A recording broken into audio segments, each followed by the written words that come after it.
Before we get into the video, could everyone please subscribe to my Endless Diary Tales channel? Thank you so much. They kicked me out at 15 and used my inheritance to pay for my sister's wedding. Yeah, that kind of family. I slept in a tent behind the rose bushes while they celebrated her baby shower like it was the royal coronation. Im Lauren. I was the other twin, the invisible one, the quiet one.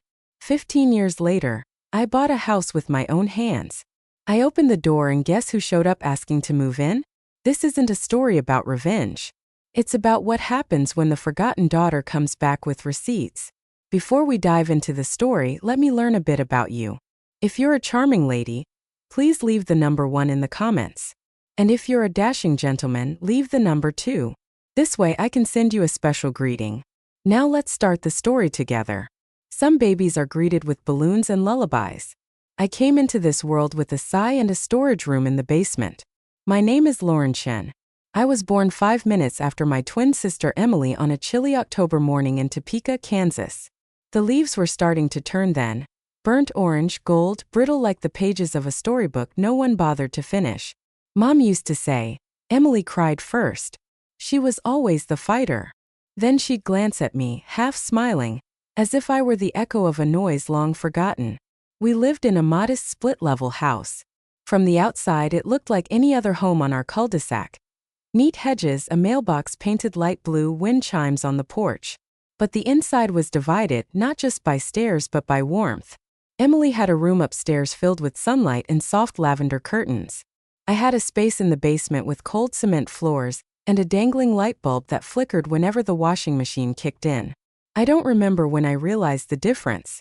It wasn't marked by one moment but by hundreds. At every birthday party, the attention always gathered around Emily. She'd twirl in new dresses, blow out candles while cameras flashed. Meanwhile, I stood near the fence holding a paper plate with a sliver of cake, listening to laughter that never quite reached me. One year, a neighbor leaned in and asked Mom, "Didn't you have another daughter?" And Mom smiled, her voice light. "Oh, that's Lauren. She's quiet. Doesn't like attention. Quiet. Invisible, really." At school I tried to prove I mattered. Straight A's, perfect attendance, the math team spelling B's. I once brought home a district award. I stood by the kitchen doorway holding it out like it might finally unlock something in Dad. He glanced up from his paper, nodded and said, "That's good. You could learn to be more like Emily. She connects with people." Then he went back to reading. I didn't say a word. I just folded the certificate and slid it into my drawer. Emily was light and sparkle. Cheer captain, theater lead, the one who left glitter trails wherever she walked. People remembered her laugh, her perfume, her way of hugging everyone like she meant it. I was the shadow at her heels. If she shined, I dulled. One evening in 8th grade, I asked Mom if I could get new sneakers. The ones I wore were cracked at the soles, the laces frayed into strings. She looked at me and said plainly, "You don't go anywhere that matters." That was that. A week later, Emily got white and gold running shoes for gym class. There's something exhausting about asking to be seen. After a while you just stop. You adjust. I made friends with silence. I learned how to avoid the squeaky step on the way to the basement. I read books beneath a single bulb and traced cracks in the cement when sleep wouldn't come. My world shrank to those walls, that narrow bed. The hum of the dryer spinning above me like a distant lullaby. My 15th birthday came without much fanfare. No cake, no streamers, no candlelight. At dinner, Emily giggled as she opened a box with a shiny new phone. Dad patted her back. Mom asked her to pose for a picture. I sat quietly, picking at my baked chicken, waiting for someone to remember. No one did, not even a card. Later that night, I climbed down to the basement. The air was damp. My comforter felt colder than usual. I curled beneath it, trying to shake off the ache in my throat. I wasn't angry. I wasn't even surprised. I just felt small. I reached under the mattress for my notebook, a soft blue spiral-bound one I'd been writing in since I turned 12. It was where I kept thoughts I couldn't say out loud. That night I wrote, "If I disappeared, would anyone notice?" Something inside me shifted as I finished that sentence. A stillness, maybe, or maybe the first whisper of resistance. I got up, walked to the corner of the room where I kept a worn-out shoebox, and slipped in a single dollar bill I'd saved from lunch money. It wasn't much, but it was mine. My own tiny form of protest. A declaration that I existed, even if no one else seemed to see it. Then just before midnight, I went upstairs for a glass of water. The kitchen was dark. A stack of mail sat by the sink. I flipped through it absently. Bills, coupons, holiday catalogs, and then I saw it. The family's annual Christmas card. The photo showed Mom, Dad, and Emily sitting on the porch swing, all dressed in matching red sweaters. The caption read, "Wishing you joy from our family to yours." My heart stilled. I wasn't in the picture, not even at the edge. I'd been cropped out completely. I carried the card back to the basement and stared at it under the bare bulb. The smiles on their faces looked warm, even loving. But to me, they were colder than the floor beneath my feet. That night, I didn't cry. I didn't rip the photo. I simply turned it face down and slid it under my mattress. I added another $1 to the shoebox. And for the first time, I whispered to myself, "This isn't forever." Emily had once joked over dinner, swirling pasta on her fork, "If I ever had a baby, Mom would throw me a parade." I remember that night clearly. We were 15, sitting at opposite ends of the table like strangers. I didn't laugh, not because it wasn't funny, but because deep down I knew it was probably true. Later, she wasn't wrong. It was a Sunday morning in August, the kind where the air outside stuck to your skin and even the trees looked tired. I was folding my thin blanket in the basement when I heard footsteps pounding above me. Quick, excited, not the kind that came for chores or bad news. Then Mom's voice floated down, oddly cheerful. "Lauren, come up here." I blinked. It wasn't a tone I was used to. When I climbed the stairs, I saw Emily dancing around the dining room table, holding something in her hand. A pregnancy test. "A baby," she beamed. "I'm going to have a baby." Mom was crying, smiling through her tears, and Dad stood next to her, looking dazed but proud. I stood frozen by the doorframe, unsure whether to congratulate or vanish. The following days were a blur of vanilla-scented candles, trips to the doctor, and pale yellow paint swatches for the nursery. Neighbors started dropping by with gentle smiles and hushed voices. One even brought Emily a basket with organic teas and cocoa butter lotion. No one asked how a pair of 15-year-olds would manage or whether the father was in the picture. That wasn't the kind of family we were. We didn't ask, we arranged. We moved forward. 3 weeks later, Mom called me upstairs again. This time her voice was clipped, businesslike. "We've been thinking," she said, gesturing toward the kitchen island. "With the baby coming, we need to make some space. Emily will move downstairs. It's quieter there." I looked at her, confused. "But I'm in the basement." She nodded. "Exactly." I waited for the rest of the sentence, for something that made sense. It didn't come. "You'll have to move out," she said simply. "Out?" I echoed. Dad entered then, drying his hands with a dish towel. "It's not permanent," he added. "You know that camping tent we used last summer? It's still in the shed. Just for a few weeks until things settle." No one shouted. No one called me names. That would have been easier. Instead, I nodded slowly, the air thinning around me, and turned to get my shoes. That afternoon, I set up the old green tent behind the rose bushes in our backyard. The petals above me were in full bloom, bright and soft like little flares of joy. Beneath them, I spread a sleeping bag on dry grass, trying not to cry as I pinned the corners down with bricks. Inside the house, Emily's new room came alive with the sounds of celebration. Paint cans opening, furniture shifting, her laughter spilling from the window like perfume. She was radiant even through the glass. I listened to them decide where the crib would go, whether the baby should have star-shaped lights or clouds, if they should buy an air purifier. That night, I lay in the tent, staring at the canvas ceiling. Sweat clung to my skin. Mosquitoes buzzed in the distance. I held my flashlight in one hand and a half-read math textbook in the other, trying to finish the homework I knew no one would care about. I told myself it was temporary. A few weeks, just a bump in the road. The bump became a hill when, on the third night, the weather changed. I woke at 3 a.m. to the sound of heavy raindrops drumming against the tent walls. First it was a trickle, then a steady pour. The seams gave in. Water seeped in at the corners, pooling near my shoes. My blanket clung to my legs, damp and useless. I clutched the flashlight tighter, its beam wobbling across the sagging ceiling. By morning, my math textbook was warped and soft at the edges. I wrapped it in a grocery bag and shoved it into my backpack. My clothes smelled like mildew. The rose petals had begun to fall around the tent, weighed down by the storm. That day at school, I kept my head low. I didn't want pity. I just wanted to disappear. But the worst part wasn't the rain. It was knowing that no one in that house had come outside to check on me. Not a knock, not a glance through the back window. Nothing. When school let out, I didn't go straight home. I wandered. My feet carried me along Maple Avenue, past houses with trimmed lawns and children's bikes left on driveways. I paused in front of Sunrise Oven, a small corner bakery I'd passed 100 times but never entered. The glass window fogged slightly from the heat inside. A man stood behind the counter, arranging croissants on a silver tray. My stomach growled. I hadn't eaten since lunch, and even that had been a packet of saltines and an apple. I pressed my hand against the cool glass, staring at the golden crusts, the sugar-dusted tops, the rows of bread loaves that looked like comfort shaped into something solid.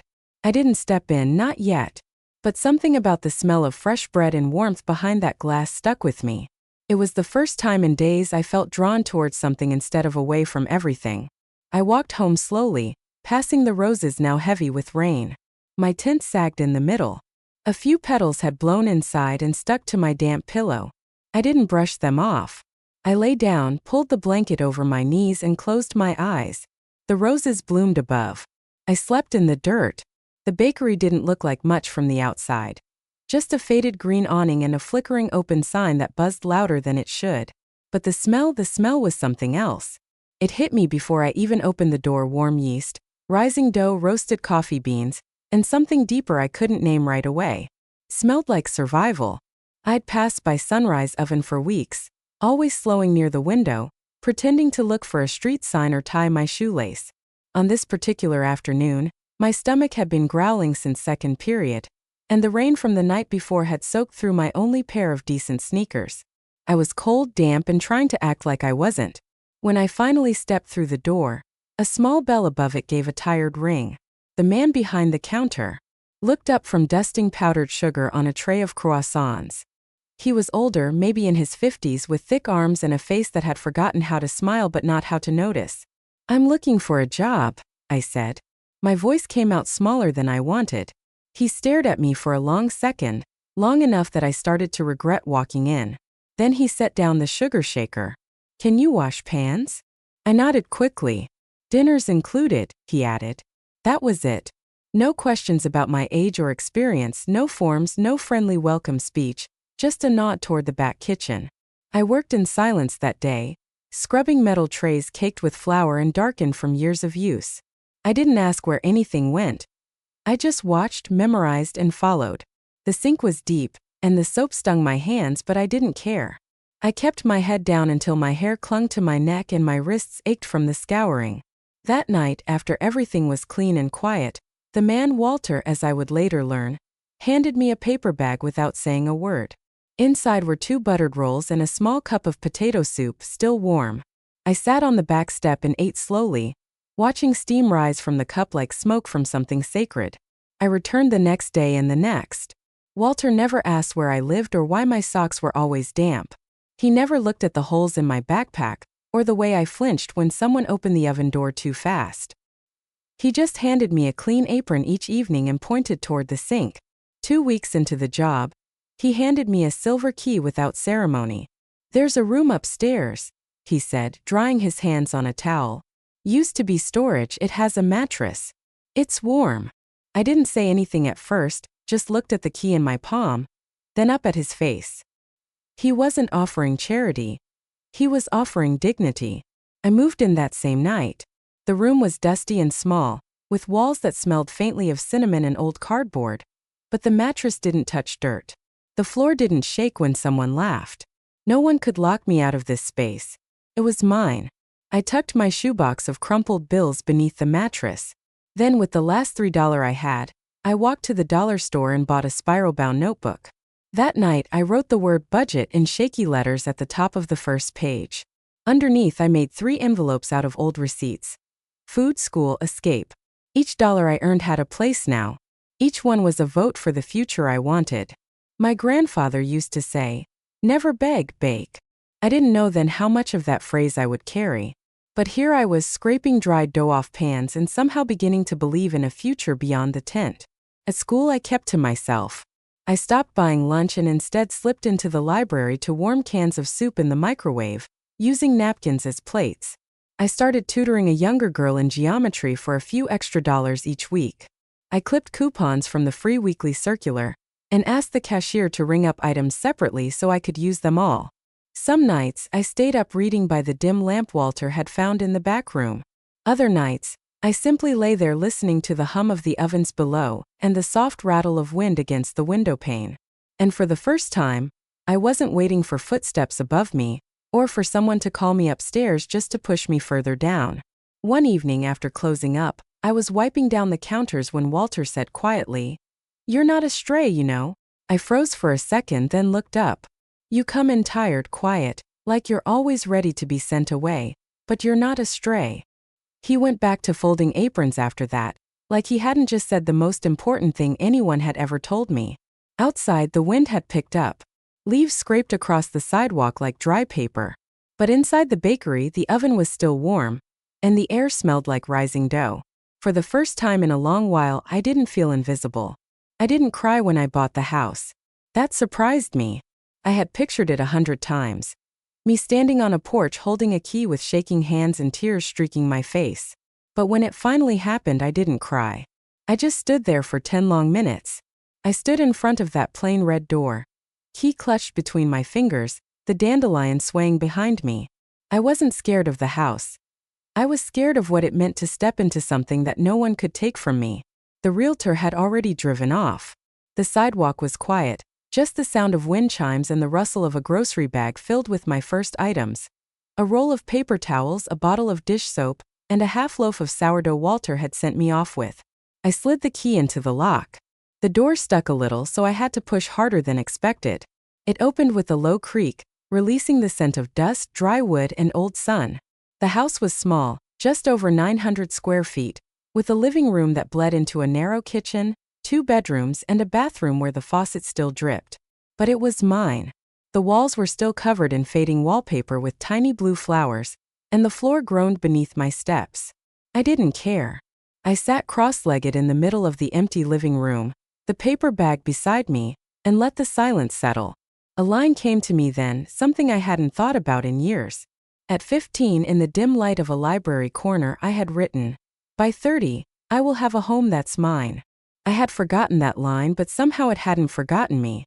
Over the next few weeks, I came home from work at the bakery, now in Eugene under a new owner but with Walter's recipe card still in the drawer, and started to make the house into something that resembled a life.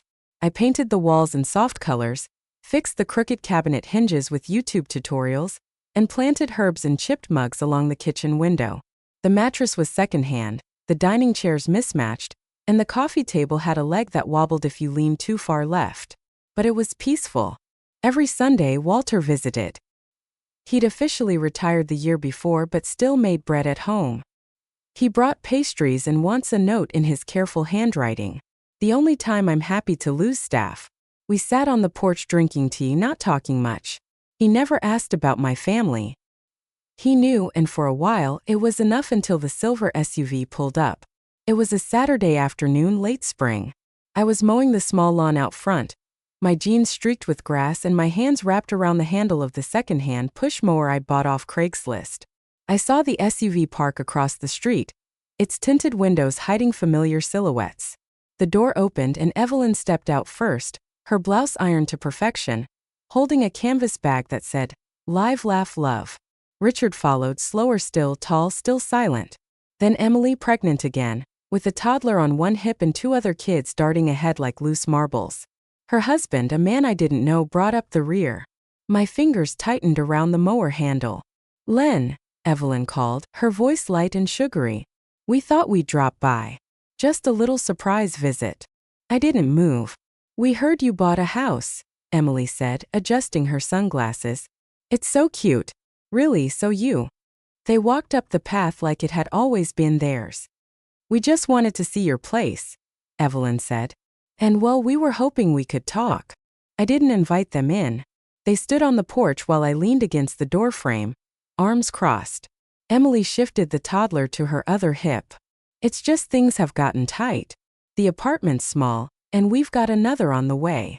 She smiled like it was a joke I was supposed to laugh at. And your father and I, Evelyn added quickly, our retirement didn't go as planned. We had to give up the lease. It's been hard. Richard cleared his throat. We thought maybe we could stay here for a little while. As a family. I let the words hang there. Then I said, you kicked me into a tent when I was 15. Emily opened her mouth, but I cut her off. I lived outside in the cold while you were upstairs with candles in a crib. Evelyn's smile faltered. We made mistakes, Lauren. We were under pressure. You've built such a strong life. We thought maybe you'd be ready to let go of the past. I looked at the gate, then back at her. This isn't a family reunion. It's a boundary. The wind picked up slightly, sending the wind chimes into a soft song. Richard's gaze hardened. Emily looked offended. The toddler whined. You'll regret this, Evelyn said, her voice brittle. I took a slow breath. Already did, I replied. 15 years ago. They stood there for another minute, unsure of what to say. I stepped forward, opened the gate and held it there. No one moved. Finally, Emily pulled her kids back, her mouth a tight line. Richard turned without a word. Evelyn lingered just a moment longer, as if hoping I'd change my mind. I didn't. That night, I locked the front door and then the gate, not to keep people out but to keep my peace in. Some things rot quietly behind closed doors. Others explode in your face, demanding to be dealt with. Mine arrived in a thick white envelope, tucked between a grocery coupon flyer and an ad for pest control. I opened it standing at the kitchen counter, one hand still holding a mug of chamomile tea. The moment my eyes scanned the bold letters Chun versus Chan, my stomach turned. My parents were suing me, not for defamation, not for emotional distress, but for equitable interest in the house I bought with my own hands. The claim was short and sour. Family funds contributed to the down payment and early financial support, establishing partial ownership. I reread it 3 times, then sat down slowly, as if the truth had weight. I hadn't spoken to them since that afternoon on the porch when I shut the gate in their faces. Apparently that door wasn't enough. Now they were coming for the roof over my head. Denise Warner was recommended to me by Walter years ago. He said she was the kind of woman who wore silence like armor but kept blades in her briefcase. Her office smelled like coffee grounds and toner ink. Her lipstick was the color of blood oranges. She read the letter and didn't blink. They're testing you, she said. They think you'll fold to avoid the mess. I won't, I said. She leaned back. Then we fight. We combed through every receipt, every paycheck stub, every bank transfer. But Denise didn't stop there. Your grandfather, she said one afternoon, tapping a line in an old probate filing. There's a clause here, vague but interesting. Did he ever mention setting money aside for you? My throat tightened. I remembered his hands, broad-veined, always smelling like sawdust and peppermint. He once told me when I was 7 and hiding in his workshop, I've saved something for her just in case. No one had said another word since he passed. Denise did what Denise does. She found it. $136,000. That was the amount he had left for me. A savings account meant to be released the day I turned 18. Except it was gone. Every last cent withdrawn before I even finished high school. The signature authorizing the withdrawal. Evelyn Chun. She had forged legal consent, claimed financial guardianship, and quietly rerouted the funds.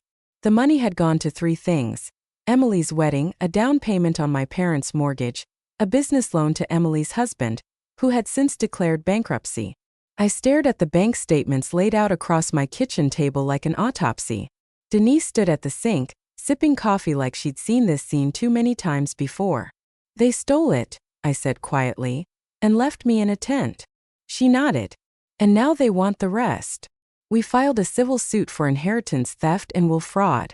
The hearing was scheduled for late August. By then, Oregon evenings had turned cooler. The trees outside the courthouse rustled like old paper. I wore the same white button-up I used when I first met the mortgage officer. Denise wore black like it was war. Evelyn and Richard sat across the room, flanked by a silver-haired attorney who smiled with all teeth and no warmth. Their strategy was simple. Paint me as unstable, ungrateful, a hurt child clinging to resentment. Evelyn took the stand with a voice dipped in syrup. We did what we thought was best. Lauren was always different. She didn't connect with people. We used the money to hold our family together. Denise didn't flinch. When it was her turn, she stacked exhibits like building blocks. My grandfather's original will with my name circled, the forged withdrawal form, transaction records to Emily's wedding planner, florist, and a failed pet cafe business. A photograph. Me 15 sitting outside a sagging tent, hair damp, eyes hollow. Taken by Mr. Patel, the neighbor who once offered me a towel. The courtroom stayed quiet. Not a dramatic silence, just the kind that sinks into your ribs. When the judge read the verdict, my legs felt numb. Evelyn and Richard were ordered to repay the full $136,000, plus $22,000 in damages and legal costs. Their claim to my property was permanently voided. Evelyn opened her mouth as if to object, but no sound came out. Richard stared at the floor, blinking hard.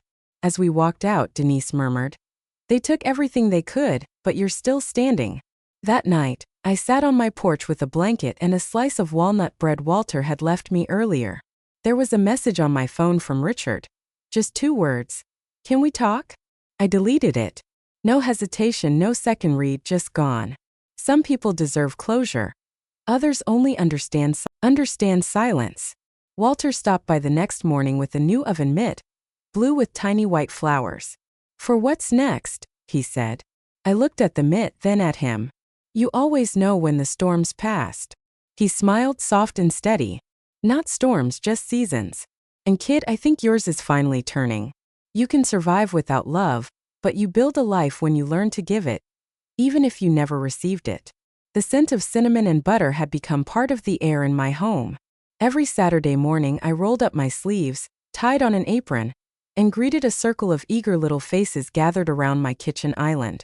Some had flour on their cheeks before we even began. Some didn't speak much at all, but all of them, every last one, showed up ready to knead, to laugh, and to learn. The idea had started small. A neighbor asked if I could teach her son how to make biscuits for a school project. Then another child tagged along. Then a cousin. Before I knew it, Miss Lauren's baking class was a weekend ritual. We worked with simple doughs. Sourdough, cinnamon rolls, braided challah. But what we were really shaping was something quieter. Patience, warmth, and the belief that small hands could make something good. One quiet afternoon in October, just as the leaves outside turned to fire and the air hinted of early frost, a girl with tight curls and downcast eyes lingered after class. She had barely spoken all day, but I'd noticed her measuring flour with care, her tiny fingers pressing the dough like she was afraid to leave a mark. As I was wiping the counters, she tugged my sleeve and asked, "Does your mom like your cookies?" I paused, setting down the cloth. "No," I said softly. "She never really liked anything I made." I knelt to meet her eyes. "But I like yours." She blinked, surprised. Then a smile, small and uneven, broke across her face. She walked out the door, clutching her cooled pastry like a trophy.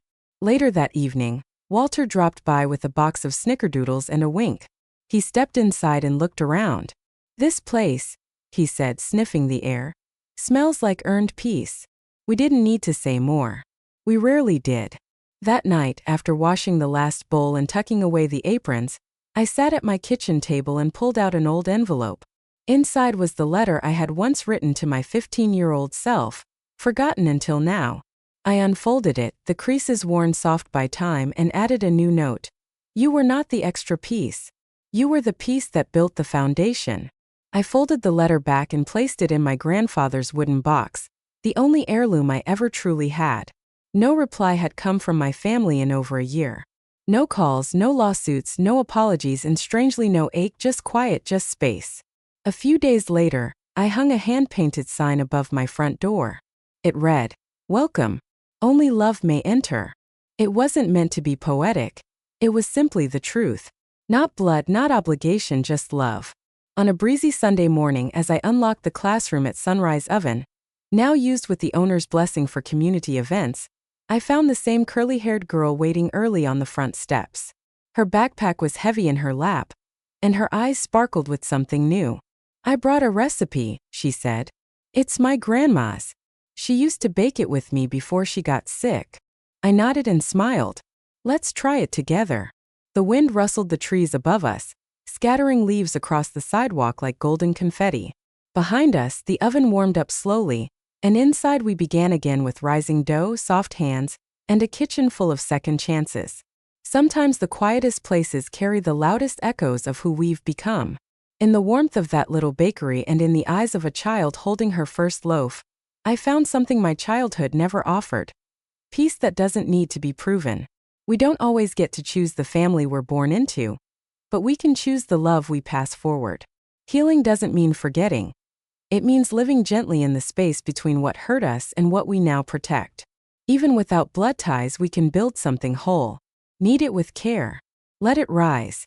If this story stirred something in you, I hope you'll share your thoughts or pass it along. Sometimes the right words find the right ears when they're simply offered with kindness.